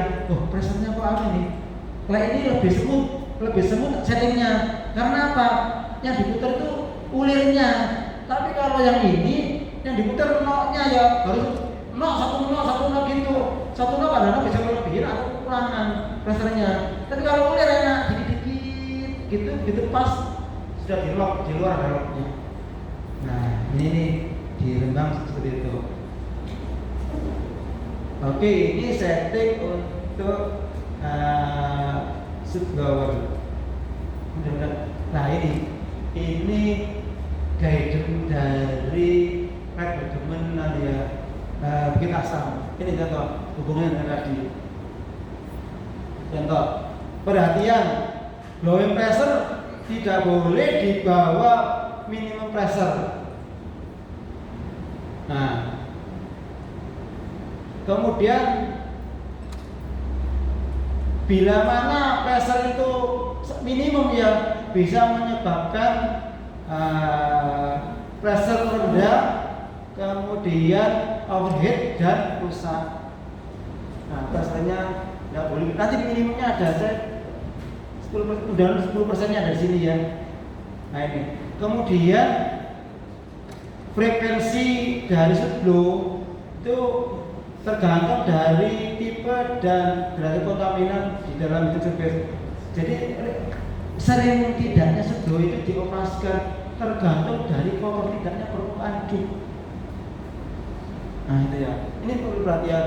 Kemudian perlu pengecekan secara intensif ya permukaan dari cup yang telah dibersihkan dengan sebelum tadi. Jadi setiap overhaul harus dilakukan pengecekan bersih tidaknya abrasinya seperti apa. Ini perhatiannya. Di sini penjelasan selanjutnya. Heating surface in the blowing area of the blower must be visually checked at regular interval. Jadi setiap overhaul tolong dilakukan pengecekan ya. Nah ini. Jika cleaning proses itu belum cukup, the blowing frequency and or blowing pressure must be increased. Diizinkan. Bila ternyata proses cleaning kok tidak optimal, belum bersih, maka frekuensi blowing bisa ditambah dari 3 ke 4 atau ke 5, atau pressure bisa dinaikkan. Tapi nanti ya, ini multi tafsir loh ya, untuk pressure dinaikkan. Ini masih perlu penjelasan. Sangat berisiko kalau kita mentang-mentang, itu boleh dinaikkan, oke boleh dinaikkan. Tapi kita harus mencatat historinya. Jangan-jangan dinaikkan, kondisi dalam sudah bersih, posisi pressure masih tinggi. 12 cukup kita. Di posisi dengan pressure tinggi, maka akan lebih baik bila mana tadi dinaikkan atau frekuensi ditambah, diimbangi, diiringi dengan pengecekan kondisi real hasil dari apa yang telah kita ubah tadi. Itu harus kita lakukan. Nah, sudah mungkin untuk kita bocor. Nah ini kan ya, government mengizinkan lah ya, tapi harus jangan diambil separuh-separuh, diizinkan. Diizinkan berapa? Tapi langkah monitoringnya tidak kita lakukan saya. Nah gitu ya. Nah, kemudian selanjutnya ini. Nah, jika di permukaan itu kelihatan warna rusak ya, kayak pemakan abrasi gitu ya. Jika permukaan itu terjadi kerusakan atau dilihat visual itu rusak karena abrasi, berarti di situ pressure sudah ketinggian atau frekuensinya terlalu banyak, gitu. Makanya the blowing frequency and blowing pressure must be reduced. Nah ini, kalau kondisinya bersih dan kondisi itu ada abrasi, kondisi abrasi kelihatan, dipilih mana? Frekuensinya dikurangi, plus sekat atau pressure-nya dikurangi, atau dua-duanya. Nah ini pilihan. Nah ini ya diskusi bersama. Jangan diputusi sendiri. Nanti ada apa-apa, nanti jadi kambing hitam. Itu harus keputusan bersama gitu ya. Nah itu. Ini penting ini. Nah.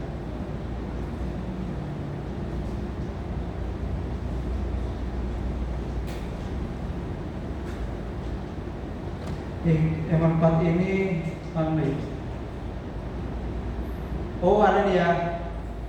Ini subdower itu kan tanda kondisi ya. Kondisi subdower itu kan jadi kita stop ya, cuma stop dia. Jadi di sini diminta ini per 2 minggu atau per nanti bisa teman-teman transit. Ini per 2 minggu atau 4 minggu perlu dilakukan running test. Jangan dibiarkan lama. Contoh ya umpama ini ada gangguan mungkin di turbin boiler atau di turbin ya, boiler kan tidak bermasalah. tetap di area tertentu harus ada perlakuan. Dulu di Jepara ada perahu terbakar 7 bulan stok. Ini 4 lupa ini 2020. Jadi boiler kita itu kita blow dengan udara kompresor di blow masuk, terus fan-nya kita buka. Itu menghilangkan proses mungkin terjadinya pengembunan di sana. Dari turbin dilakukan heating juga. Terus banyak perlakuan. Lebih rumit ya kalau lama-lama berarti. Kalau lama hanya mungkin 2 bulan masih tidak. Kalau lama itu kayak perahu terbakar itu ternyata ada perlakuan khusus. Jangan mereka turbin kan banyak area LP turbin biasanya kan agak basah. Maksudnya terjadi pengembunan nanti kalau terjadi karena piting-piting juga berisiko. Nah itu diharapkan warm up caranya sehingga tidak terjadi pengembunan. Nah di sini kalau sudah kalau lama untuk dilakukan operasi sehingga sana bering-bering tidak macet gitu loh. Sampai punya mobil 2 bulan tidak dijalankan, di handlingnya Pak saat awal dijalankan lah jedek gitu. Ada yang modelnya kayak piston remnya itu nggak tahu apa macet ya. Nah itu lama-lama ya jadi rusak kenapa ya mungkin karena stuck dia kondisi berhenti dipaksa untuk menahan sesuatu yang tidak seharusnya gitu loh. Nah, kan beda-beda ini juga gitu. Jangan-jangan dia nanti rusak dengan sendirinya, perlu dilakukan running. Ini at least one every fortnight. Fortnight itu berapa ya? 2 atau 4 minggu ya? Oke teman-teman, aku lupa mana sudah pernah saya sekali dalam fortnight to ensure proper function and all movable part. Masih gitu ada transit every fortnight. Coba 4 malam ya. Kelihatannya enggak nih? Coba di transit. Coba. Hah? Bentar. Fortnight. Malam sedikit ya. Setiap 2 minggu. Apa? Setiap 2 minggu. Setiap 2 minggu. Nah, setiap 2 minggu kita lakukan running ya. Nah ini penting. Tujuannya apa? Ini proper function of movable part. Jadi part yang berputar bergerak itu dia tetap kondisi normal, tidak rusak karena berhenti lama. Nah seperti itu. Ini saya juga baru tahu kalau tidak baca manual book ya dibiarkan. Ternyata ada cara lebih bagus lagi untuk menjaga lifestyle dari subscriber, kita jaga dengan ini ya. Nah seperti itu. Ini terkait setting pressure kalau sudah selesai. Kita diskusi besok. Setting pressure maksud blower Jepara ini tiap lokasi ada pressure-nya masih berbeda. Satu R, satu L, posisinya itu di plating superheater, di atasnya furnace 18,5 kg per cm persegi atau 18,9 bar ini ya. Jadi ini turun sampai di area economizer 12 bar. Nah, adapun water wall. Nah ini water wall hanya 6 kilo 6 bar. Nanti kita bandingkan dengan unit lain ya. Ini berbeda-beda. Nanti ternyata ada sesuatu yang tidak kita ketahui kenapa berbeda. Ini contohnya selanjutnya. UPP kan 12. Nah ini 12 IR 17,58 bar. Ini hampir sama dengan di Jepara yang IR yang sublower long 34 tadi ya. Yang 12 kan 18,9 bar. Ini IR kata 12 itu 17,58. Nah, makanya semuanya kembali ke manual book dulu. Makanya perlu cek lagi kira-kira ini perlu bersih sehingga bersihnya tinggi, perlu dikurangi gimana? Tadi kan Red Bergman sudah ngasih informasi kalau terlalu bersih, abrasinya tinggi, bisa dikurangi frekuensi gawernya atau dikurangi pressure-nya. Monggo. Nah, gitu ya. Nah, ini. Kemudian UP Rembang. UP Rembang itu IS blower. IS blowernya itu 14 bar. Di bawahnya Python, masih di atasnya Tayu Jati itu menjadi hanya 8 bar aja. Nah, ini saya belum ukur ya, terutama terkait dengan jarak tembak, jarak spray dari shootgower. Antar shootgower itu berapa sih jaraknya? Saya khawatir di Tanjung Jati itu kenapa tidak begitu tinggi? Ternyata antar shootgower jaraknya itu dekat, sehingga contohnya ini contoh jarak tembaknya hanya per 1 meter, terus akhirnya jarak antar shootgower kan 2 meter ini, sehingga diharapkan jarak situ ke sini 1 meter, sini 1 meter bersih. Nah, mungkin di Python 1-2 jarak antar shootgower mungkin ya, mungkin 3 meter, otomatis perlu pressure lebih tinggi lagi untuk menjangkau yang agak jauh. Tapi yang dekat mungkin akan tidak terjadi abrasi tinggi. Itu waktu yang nanti akan berbicara ya, ambil data real gitu. Karena di sini datanya UP Python itu pressure-nya itu 250 psi. Nah, Rembang ini hanya 140 psi aja. Kalau di KPJB hanya 80 psi, jauh. Nah, tapi awal adalah kita kembali ke unit masing-masing ya. Setelah itu kita lakukan penambahan frekuensi, pengurangan pressure, kembali ke data real kita ambil dari lapangan. Itu jauh lebih enak kita melakukan perubahan itu. Nah itu. Nah ini poin perhatiannya ya. Pastikan standar acuan setting pressure atau tetap unit tetap shootgower, manual book atau referensi. Lakukan setting pressure sesuai standar acuan setting pressure untuk tiap shootgower sesuai unitnya masing-masing. Lakukan resetting pressure bila valve telah dilakukan letting sidisnya. Pokoknya setelah dilakukan letting harus dilakukan pengecekan pressure sesuai tadi ya. Kemudian bila pembongkaran beberapa valve dilakukan bersamaan, tandai agar tidak tertukar penempatannya. Nah ini resiko tinggi ya.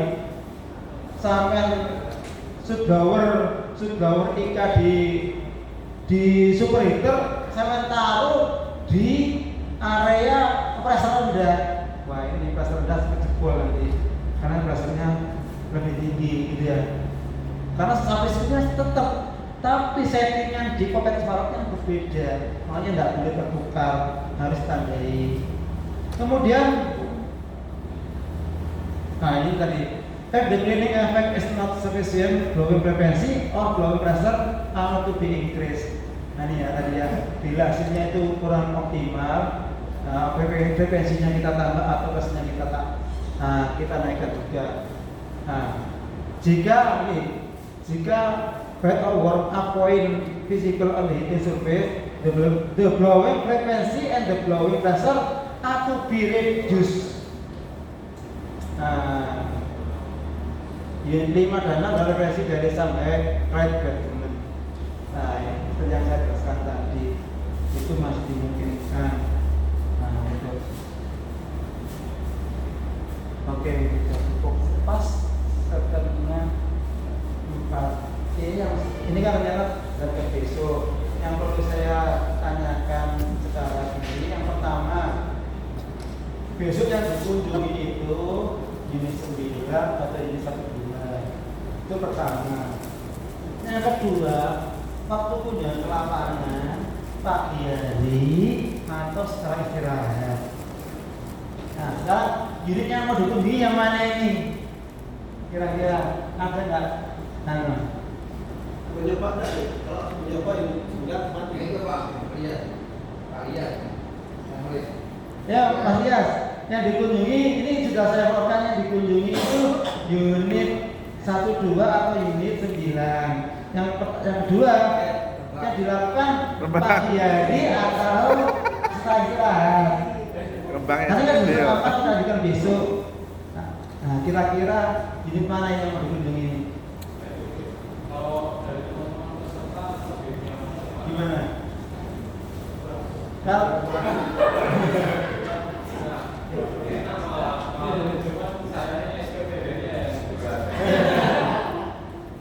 Rokok yang cuma kapar. unit 9 gampang nggak? Maksudnya gitu. Oh ya, satu. Semua, ini gampang ini, gampang ini ya. Sini jalan itu bisa sini ya begitu ya. Ini 9 naik. Nah, bila mana unit 9 yang besok mengkoordinasikan siapa yang 9-nya pagi hari, Pak, kan harus koordinasi dulu karena ini sekedar di skip itu pagi hari atau setelah istirahat. Agi enak lu. Nah, siapa ini? Nah, ini kalau pagi hari berarti sore hari kita melanjutkan studi kasus, membahas kunjungan lapangannya, insya Allah besoknya atau tanya jawab juga. Kalau siang hari pagi kita melanjutkan materi lagi, materi ini ada materi studi kasus ini, gitu. Ada studi kasus yang perlu kita diskusikan, kemudian juga kita contoh-contoh QC di lain, kejadian elektrik seperti apa, kejadian mekanis seperti apa, dampaknya seperti apa. Aja minimal mungkin nanti ya kira-kira informasi jangan sampai terjadi di diri kita. Dari kejadian di lain kita ambil pelajaran, semoga kita terhindar dari situ dan kita melakukan apa sih? Nah itulah. Nah, Kasus dulu aja. apanya? Studi kasus dulu. Kita bisa tanya-tanya di lapangan. Nah, kalau memang besok kita ikhlas dulu, berarti pagi hari kita ikhlas, sore hari kita ke lapangan. Setelah ke lapangan, kan kita bebas, besoknya baru ikhlas lagi membahas terkait studi lapangan tadi, sama melanjutkan materi terkait dengan ini ya, sebentar. Terkait contoh langkah-langkah untuk mengoptimalkan sudahun kita sehingga bisa menunjang SOPT. Ini contoh loh ya, karena saya sendiri tidak mengikuti SOPT, tapi SOPT seperti apapun, kalau sudahun kita sehat, aman kok. Penting sudahun kita sehat. Dan langkah-langkah menyehatkan sudahun kita itu apa langkah? Nanti ada di PPT saya. Di samping ini kan tadi materi pengenalan, dan di PPT itu ada langkah-langkah yang dilakukan. Kemudian terkait strategi spare part akan kita bahas di mungkin tidak tahu di hari besok ya di pagi atau ketemu turun setting atau sekalian itu. Jadi Sabtu itu bahas terkait kunjungan lapangan dan diskusi lagi yang lain-lain gitu ya. Nah, monggo kira-kira kalau kunjungan lapangannya setelah istirahat, berarti kita pagi itu in kelas, ada yang koordinasi ke manajemen sendiri 9 bahwa besok setelah istirahat, nah ada para peserta untuk berkunjung terkait ya cek kondisi lapangan terkait mungkin ada kepersoalan dan yang lain gitulah. Kalau di sini itu pertanyaan seperti Begitu. enggak, kita nggak bisa kumpul kalau ini tidak. Oh gitu. Berarti kayak Mungkin hanya 2 atau 3 orang yang bisa dekat. oh berarti kayak unit awal-awal. Oh seperti itu. Iya, Ya kesat kemarin kalau kamu agak banyak ke 1-2 berarti.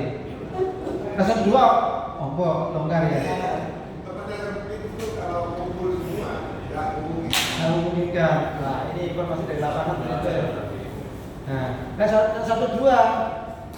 Nah, teman-teman ada juga kendaraan ke sana. Masa ada kendaraan yang masuk ke sana? ini karena acara kan pesertanya Python semua, jadi tapi di anggaran tidak disediakan untuk sewa L atau paling saya paling nanti saya coba untuk pinjam HRS. Oh iya, saya Pak. koordinasi mencoba. Berarti kalau siang hari, pagi hari masih ada koordinasi ya dengan manajemen 1-2, mungkin minta bantuan sekitar jam 1 atau 1:15 atau 1:30 kita mau kunjungan ke lapangan kan gitu ya. Itu mungkin ada kan teman bawa ada yang bawa motor. Mungkin kalau ada yang bawa motor semua yang jauh berarti. Tapi kalau ada yang bawa kendaraan pasti mungkin dipinjamkan satu. Kira-kira besok ada yang bawa kendaraan enggak? Itu bawa kendaraan semua. Kenapa? Oh bawa semua. Bawa semua. Berarti pagi kita tinggal ikhlas. Nanti saya istirahat, kumpul di sana jam berapa gitu ya? Kita putuskan besok aja ya. Berarti gimana? Berarti besok diputuskan lokasi tujuan 1-2 dilakukan setelah istirahat, tinggal kumpulnya jam berapa gitu ya? Gitu mas ya. Siap. Oke. Nah, oke, mungkin itu untuk hari ini materi kita. Mungkin nanti insya Allah nanti akan di-share materi ini di-share untuk gini aja. Umumnya kejadian besok yang kelas tadi nanti kita share. Banyak kalau di-share bulan itu banyak yang datang. Materi ini sampai seperti apa itu kendalanya itu. Kadang-kadang materi itu ya. Kalau penjelasan materi itu kadang-kadang tidak bisa dijelaskan. Apa yang di otak kita itu kadang-kadang mungkin tidak bisa dituangkan langsung di tulisan. Perlu penjelasan. Nah itu loh kadang-kadang saya khawatirnya itu materi di share kalau penjelasan sudah tertulis gampang ini dok. Ternyata ini loh materi ini ternyata penjelasannya tidak dapat. Akhirnya menafsiri sesuai isi konteks yang ada. Ini yang repot nanti. Jadi kita share besok aja. Nah begitu datang, ya wis kita share. Enak itu. Jangan itu. Materinya gampang ada. Oke, ini itu ya. Mungkin setelah saya tutup nanti silakan yang mau ngopi sama kuenya. Nah, terima kasih atas kehadiran Bapak semuanya untuk hari ini. Dari saya selaku narasumber workshop, mohon maaf sebesar-besarnya apabila ada kekurangan atau kekhilafan. Terima kasih atas kehadirannya. Saya akhiri, wassalamualaikum warahmatullahi wabarakatuh.